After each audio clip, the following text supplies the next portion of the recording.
അപ്പോൾ എല്ലാവരും പറയുന്നു CJP സമരം വിജയിച്ചു. പക്ഷേ എനിക്ക് തോന്നുന്നില്ല CJP സമരം വിജയിച്ചു. സമരം വിജയിച്ചു എന്ന് പറയുന്നത് എന്തിൻ്റെ അടിസ്ഥാനത്തിലാണ്? ഒരു മന്ത്രി രാജിവെച്ചതിൻ്റെ പേരിലാണ് ഒരു സമരം വിജയിച്ചു എന്ന് പറയുന്നത്. സമരം വിജയിക്കുന്ന ഇവർ സമരം ചെയ്യേണ്ട മെയിനായിട്ടുള്ള കാര്യം എന്താണ്? ഇന്ത്യയിലെ സിസ്റ്റത്തിൻ്റെ പ്രോബ്ലം. ഇന്ത്യയിൽ ക്വസ്റ്റ്യൻ പേപ്പർ ലീക്കായി. അപ്പോൾ ആ ക്വസ്റ്റ്യൻ പേപ്പർ ലീക്കായി എന്നുള്ള സ്റ്റുഡൻസിൻ്റെ ഭാവി വെള്ളത്തിലാക്കുന്നു. ഒരുപാട് സ്റ്റുഡൻസ് ദിവസങ്ങളോളം രാത്രിയോ പകലോ ഒന്നുമില്ലാതെ കഷ്ടപ്പെട്ട് പഠിച്ചിട്ട് എക്സാം എഴുതുന്നു. പക്ഷേ ചില വിദ്യാർത്ഥികൾ ക്വസ്റ്റ്യൻ പേപ്പർ ലീക്ക് വഴി പൈസ കൊടുത്തത് മേടിച്ചിട്ട് സീറ്റ് കരസ്ഥമാക്കുന്നു. ഒരു മന്ത്രി രാജിവെച്ചത് കൊണ്ട് ഇതെങ്ങനെയാണ് ഇതില്ലായ്മ ചെയ്യുന്നത്? ഇതാണ് നിങ്ങളുടെ വിജയം. ഒരു മന്ത്രി പോയി കഴിഞ്ഞാൽ വേറെ മന്ത്രി വരും, അല്ലെങ്കിൽ വേറെ ഗവൺമെൻറ് വരും. മന്ത്രിമാർ മാറി മാറി മാറി വന്നുകൊണ്ടിരിക്കും, പോയിക്കൊണ്ടിരിക്കും. നിങ്ങളൊരു യുവജനതയാണ്, ന്യൂജനാണ്, അല്ലെങ്കിൽ അമേരിക്കയിലും IIT പഠിച്ച ആൾക്കാർ പല നേതൃത്വ നിലയിലൊക്കെ ഉണ്ടെന്നൊക്കെ കേട്ടപ്പോൾ ഞാൻ വിചാരിച്ചു നിങ്ങളൊരു ഒരുപാട് വിഷനും മിഷനും ഇന്ത്യയുടെ പല സിസ്റ്റംസിനും പല ഐഡിയാസ് ഉള്ള ആൾക്കാരാവുന്നു ഞാൻ പ്രതീക്ഷിച്ചു പോയി. പക്ഷേ frankly telling you guys are utter waste. CJPനെ സപ്പോർട്ട് ചെയ്യുന്ന ആൾക്കാരും അട്ടർ വേസ്റ്റ്. ഇതൊരു ഈഗോ കളിയായിട്ട് മാത്രമേ എനിക്ക് കാണുന്നുള്ളൂ. വെറും ഈഗോ കളി. CJPയും BJPയും തമ്മിലുള്ള ഒരു ഈഗോ കളി. അതായത് മന്ത്രി രാജിവെച്ച് കഴിഞ്ഞാൽ CJP ജയിച്ചു, മന്ത്രി രാജിവെച്ചില്ലെങ്കിൽ BJP ജയിച്ചു. അല്ലാതെ യഥാർത്ഥത്തിൽ ഈ സമരം തുടങ്ങാനുള്ള കാരണം എന്തായിരുന്നു? നീറ്റ് എക്സാമിൻ്റെ ക്വസ്റ്റ്യൻ പേപ്പർ ലീക്ക്. അപ്പോൾ ഇതിൻ്റെ സൊല്യൂഷനായിട്ട് ഇവർ ഗവൺമെൻറ്റിനോട് പറയേണ്ടത് എന്താണ്? നിങ്ങൾ ഇത്ര IITയിലും അമേരിക്കയിലുള്ള ആൾക്കാരൊക്കെ അല്ല, അത്യാവശ്യം വിദ്യാഭ്യാസമുള്ള ആൾക്കാരെന്നല്ല നിങ്ങൾ പറയുന്നത്. നിങ്ങൾ എന്തുകൊണ്ട് ഇതിനെപ്പറ്റി ഒരു സ്റ്റഡി നടത്തിയിട്ട് ഒരു പ്രപ്പോസൽ നമ്മുടെ സിസ്റ്റത്തിലെ പല ന്യൂനതകളും കണ്ടുപിടിച്ചതിന് ശേഷം, ലൂപ്പ് ഹോൾസ് കണ്ടുപിടിച്ചതിന് ശേഷം ഇനി ഭാവിയിൽ എങ്ങനെ നമുക്ക് ഈ ക്വസ്റ്റ്യൻ പേപ്പർ ലീക്ക് തടയാൻ സാധിക്കും ഉള്ള ഒരു പ്രപ്പോസൽ ഗവൺമെൻറ്റിനെ കൊണ്ട് ഫോഴ്സ് ചെയ്യിപ്പിച്ചിട്ട് ഇപ്പോൾ ഓൾറെഡി ഉള്ള എക്സിസ്റ്റിംഗ് സിസ്റ്റത്തിൽ അത് ഇംപ്ലിമെൻറ്റ് ചെയ്യിപ്പിക്കുക. നിങ്ങൾ അതാണ് വേണ്ടിയിരുന്നത്.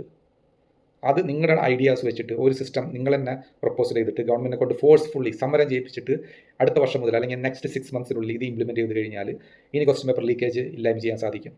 നിങ്ങൾ എന്തെങ്കിലും അത് ചെയ്താൽ, നിങ്ങൾ പറയുന്നു മന്ത്രി രാജിവെക്കണം, മന്ത്രി രാജിവെക്കണം. മന്ത്രി രാജിവെക്കുന്നു, വേറെ മന്ത്രി വരുന്നു.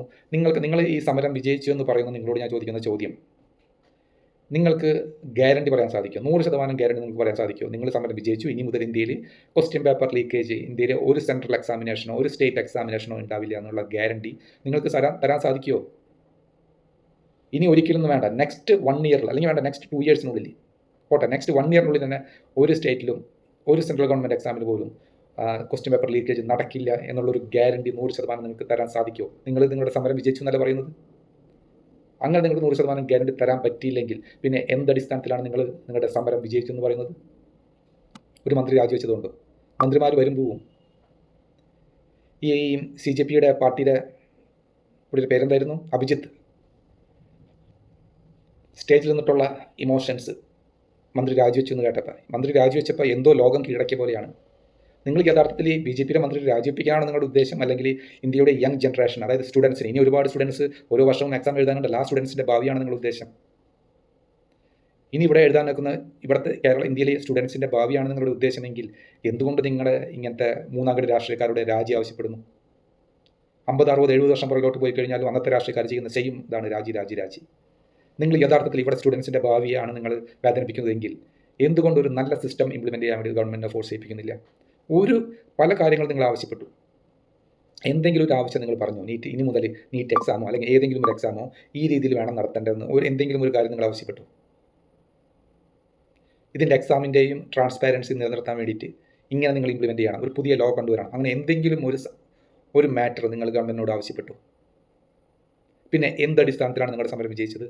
നിങ്ങളുടെ ഈഗോ വിജയിച്ചു. കാരണം നിങ്ങൾ വിജയിച്ചു എന്ന് പറയുന്ന സമരം കൊണ്ട് ഇനി എക്സാം എഴുതാൻ പോകുന്ന സ്റ്റുഡൻസിനും എന്ത് ഗ്യാരണ്ടിയാണ് നിങ്ങൾ പറയുന്നത്? ഇനി ഒരിക്കലും ക്വസ്റ്റ്യൻ പേപ്പർ ലീക്കേജ് ഇവിടെ നടക്കില്ല എന്ന്. ഞാൻ ഈ സംസാരിക്കുമ്പോഴും ഏതെങ്കിലും ഒരു സ്റ്റേറ്റിൽ ക്വസ്റ്റ്യൻ പേപ്പർ ലീക്കേജ് നടന്നുകൊണ്ടിരിക്കുന്നുണ്ടാവും.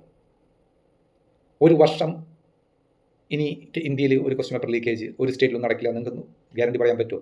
ഒരിക്കലും പറ്റില്ല. പിന്നെ എന്തടിസ്ഥാനത്തിൽ നിങ്ങൾ ഈ സമരം വിജയിച്ചു എന്ന് പറയുന്നു? എന്താണ് നിങ്ങൾ പറയുന്നതിൻ്റെ അർത്ഥം?